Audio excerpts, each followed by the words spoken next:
In today's video, I'm going to teach you how to log into your Danske Bank online banking account, ensuring you have access to your personal or business finances right at your fingertips. Let's dive into it.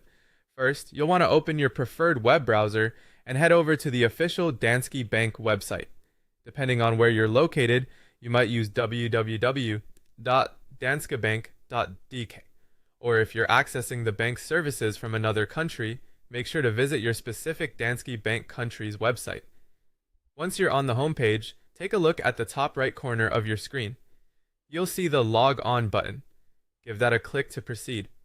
After clicking Log On, your next step is to choose between personal or business banking by selecting e-banking. This option is most suitable for accessing your everyday banking services. Once you've selected e-banking, you'll be prompted to enter your user ID and password. It's vital to ensure that these details are correct to avoid any access issues. If you find yourself struggling to remember your user ID or password, having them securely stored in a password manager could save you the hassle in the future.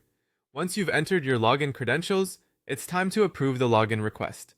This part of the process requires the use of your MIT ID or Danske ID app depending on your location.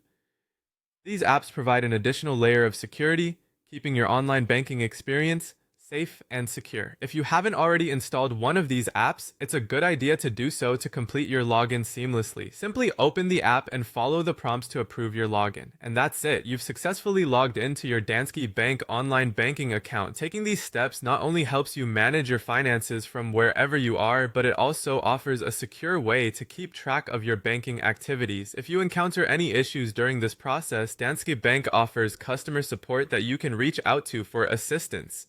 Online banking is a powerful tool for managing your finances efficiently, and now you have the know-how to access it with ease. Thank you for watching, and I hope you found this guide helpful. Be sure to like and subscribe for more useful tips and tutorials. Have a great day and happy banking!